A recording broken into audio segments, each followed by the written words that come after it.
Bonjour, je suis not manly et ici le cours d'espace, je ne sais quoi. And now that I am Quebecois compliant, hello, not manly here. Welcome to part 3 of the Je ne sais quoi space race. I'm getting ready for some future planning here, setting up alarms for when transfer windows occur throughout the Je ne sais quoi system. There's a few new bodies out here. Notably, there is at least one more gas giant, the planet Lindor. Plus, there's an object way out at the edge of this new system. That would be Nora, a very mysterious giant. Well, we don't even know what it is yet. I'm hoping to be able to get out there at some point. Here I am setting up transfer window plans for this using the transfer window planner from Trigger AU. And there we go. After some planning here, we get ready, we do some upgrades. And we're going to be grinding some funds through some contracts, some survey contracts especially, to seriously go and upgrade our space center. In the meantime, we've got all of this. And while that's all going on, we're going to construct our first satellite. All of that hardcore science in a way has released a whole whack of new parts for sending this satellite up into orbit. Our next milestone is getting this satellite up to orbit. At the same time, we have a story contract of orbiting Kerbin. And this design is going to be pretty simple. We had unlocked the Probodobodine Octo a little while ago, a very, very versatile probe. We'd also unlocked this 1.25 meter storage bay. And no, we're not going to need that heat shield because we're going to keep this satellite up in orbit. The strongest engines we have right now for upper stages are these Twitch engines. These little 0.625 meter engines are not going to cut it. So we'll use a pair of Twitch engines for this purpose. And they have pretty good efficiency for what they are. They're basically miniature spark engines that mount radially. So this tiny satellite will have just under 2 kilometers per second. Assuming we can get it up to space, it should be fine. And since we're going to leave a satellite up in orbit, it might as well be a relay satellite. We've got these tiny relay antennas here so that we can relay signals out on opposite sides of Kerbin in case we do get automated craft out that way. Here we go. We're building out this launcher for this satellite. Also, we don't have a serious lower stage engine yet. The best thing we have are these side-mounted Thud liquid fuel engines. And, well, the Thud's a pretty underappreciated engine, I found out. At first I was thinking, you know what, these are supposed to be pretty lousy engines. They're not very efficient, they have pretty poor thrust to weight, but the fact is they're pretty underappreciated. And when you're this early in career and all you've got are those, well, later on you'll be surprised as just to how powerful these things are, especially in pairs. Now, something else that we unlocked in addition to the Octo were these small reaction wheels, and we're going to tuck some of these up here inside the service bay.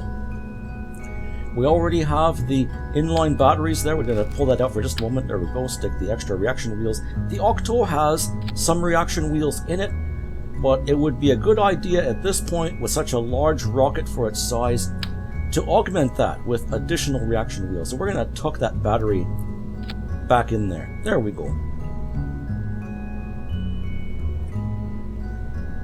Let's take a look. Not too bad at all. We are exceeding 3 kilometers per second here. We almost got to 4 kilometers per second. Not bad. And we are going to get this into the upper atmosphere using these Hammer solid rocket boosters, which we also unlocked very, very recently. Okay, 4.3. We're not quite at 4.9. The Je ne sais quoi Kerbin system requires 4.9 kilometers per second just to get to orbit. And we are just now on the edge of that, although I think part of the problem is that our staging is messed up. We are just on the edge of that. We need to build some safety margin in here if we can. So what I decided to do is put a larger fuel tank up at the actual satellite. There we go, FLT 200. Not bad. There we go. Get our Twitch engines back on there, get our relay antennas back on there. And let's see what we got after that.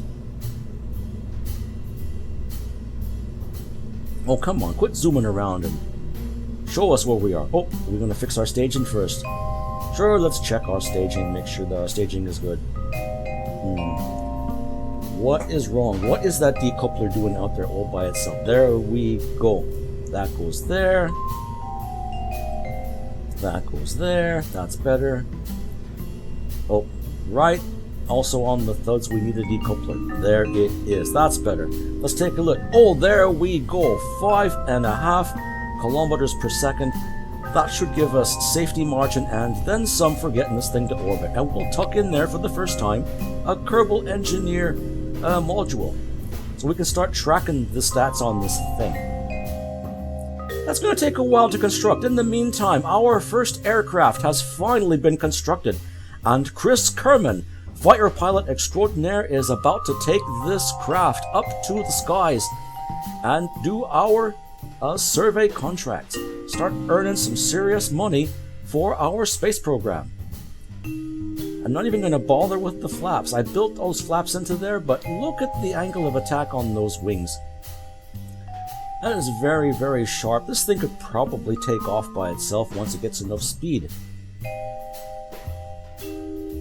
We also have a part test contract for those Juno jet engines. There we go. Contract complete. And this ended up being, well, I'm not sure how to describe it. It seemed a little twitchy getting off and climbing, but at level flight it seemed pretty good for what it was. Looks just like a paper airplane with a couple of engines strapped onto it. Not bad. This thing flew pretty stably as well at physics warp 4 times, so I was able to just point this thing where I wanted it to go, do 4 times time warp, and let Chris do the flying for me. Nice steady climb. It's a little twitchier here than it looks here on camera, but we did manage to get this thing up there and out to those contracts. Already we're on top of one of them.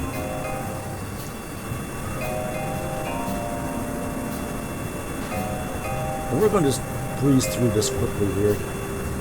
This ended up being long, grinding work. But hey, you don't have to sit through it. All you gotta do is enjoy Chris's flying. Look at that gorgeous aircraft. For early aircraft, what do you want? And with the contracts all done, now we've got our all-important speed run. We need to try to break the sound barrier. That is our next milestone that we can do right now. The only thing we got going for us right now is gravity. And, well, Chris is letting gravity do the work.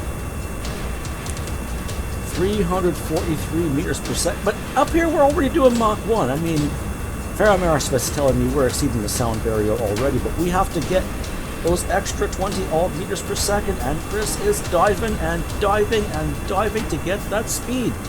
Is it cheating? I don't know. I don't think the game cares. There we go, 340, 341. Oh, come on, Chris, level out. 341, 342, 343. We broke the sound barrier just barely. And we only need to be there for a few seconds. That is done. Dial it back, Chris. Let's get you back home safe. Good job, Chris. Just get that craft aboard. Get that craft above the runway and pull those chutes. Don't even try to land this thing. We put radial mounted chutes on here for a reason. So just get your booty over here and come and land it safe. Way to go, Chris Kerbin, fighter pilot extraordinaire and the first Kerbal in this game to break the sound barrier. Way to go, Chris.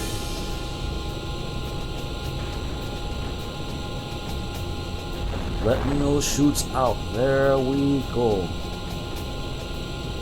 Hold a few G's there on that stop, but that's okay. Touchdown. Safe landing. With that safe landing, we have completed our next milestone, breaking the sound barrier and landing safely. Apparently, we don't need to just recover this craft though, because Kerbal Construction Time allows us to recover this craft and store it in the spaceplane hangar. So we don't recover vessel here. Instead, we'll go to the spaceplane hangar here in Kerbal Construction Time, and there we go. Recover active vessel. We still get our science, and we still recover our crew, but that's okay. I think what they do is they deduct this funds afterward because, hey, we've already paid for the craft. We don't need to get that money back. So let's take a look. Yep, spaceplane hangar. Yep, reconditioning. It'll take a few moments, and then we'll be able to set it up for some more survey contracts. In the meantime, the science that Chris brought us back so we could unlock one more node, aviation, and some special wings here that will help us with our satellite. In the meantime, we'll wait for this thing to finish getting reconditioned. We have picked up a couple of extra upgrade points for unlocking those nodes. We're just going to dump them straight in the vehicle assembly building so we can build that satellite rocket quicker.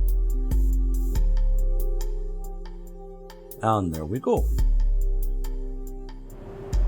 So here's the aircraft. Take a look up there. The Kerbal Construction Time window says that the edited craft is about the same as the original craft, so they'll be able to put this craft right on the runway straight away. After we fix the staging, of course. And this time we got a part test there. We've got that decoupler attached. And we're going to send up Valentina Kerbin to get some flight experience. Let's get that lined up a little bit here, maybe make it a little more aerodynamic, aside from having this basically flat block on the end of this craft.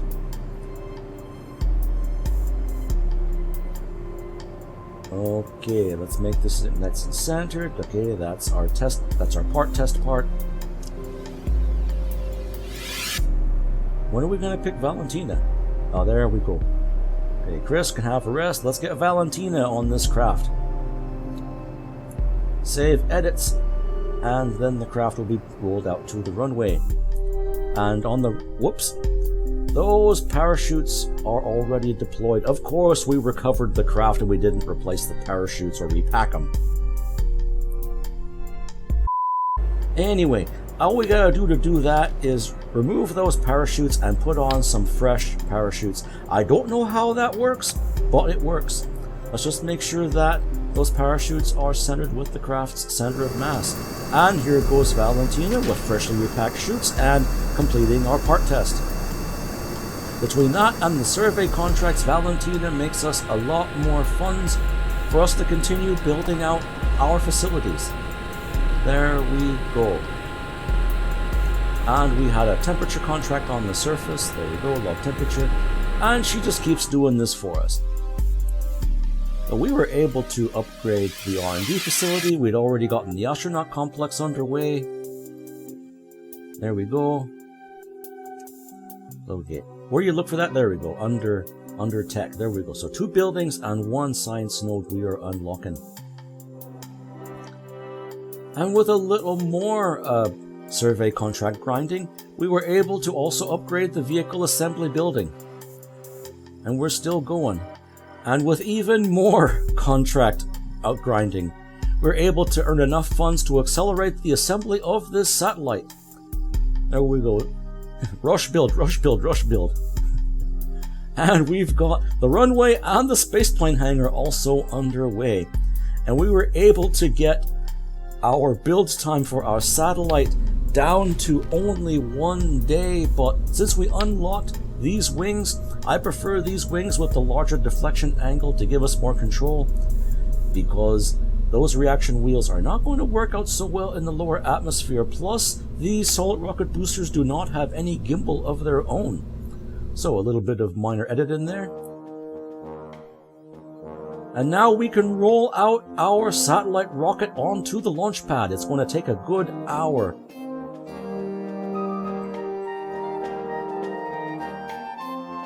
All of Kerbin is watching this launch as they bring this craft out onto the launch pad.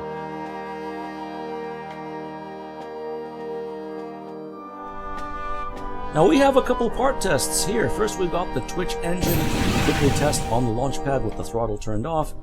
That's done. Okay, not bad. And then we'll go in. Why are you turning the other one on? Keep it turned off. Turn the other one. There you go. Now we are ready to launch. And liftoff. Those solid rocket boosters will get it off the pad and out of the lower atmosphere. And then it's up to those Thud liquid fuel engines to continue the ascent. We also have a part test for the Thud engines, so we'll try to complete that on the way up if we can.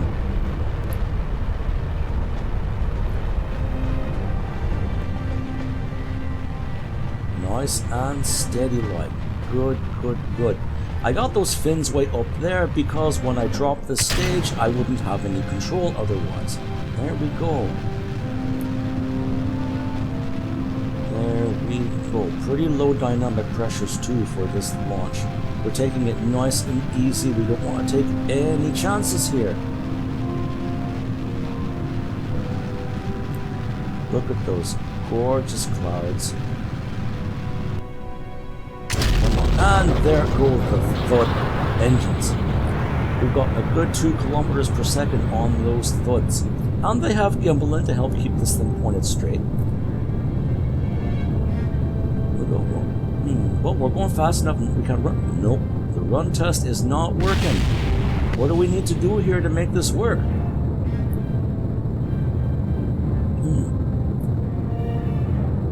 Oh, we gotta be much, much, much higher. By the time we get that high, we're gonna be going too fast. Oh well, we'll go get that next time. We will have plenty of opportunities to use the Thud engines. Look at that, apoapsis has already cleared the atmosphere and then some. I didn't even realize what was going on at this point, so I dialed the engine back. There we go. AP will be about 140 kilometers up. Pretty high, but that's okay for our first relay satellite. Our first satellite at all, never mind. We go throttle down, turn on the other engine, turn on the first engine, because we did that hot test back on the ground. And now it's just a matter of getting this thing up into space. Let's take a look. Since we unlocked the tracking station and mission control, we've got access to maneuver nodes. Okay, 2.2 kilometers per second, and we have 2.3. We should have no problem circularizing this orbit once it gets up there. And there we go. As soon as we get there, we'll fire up those twitch engines and we'll get this thing centered. Look at that. Not bad for tiny engines, basically side-mounted. We'll take that.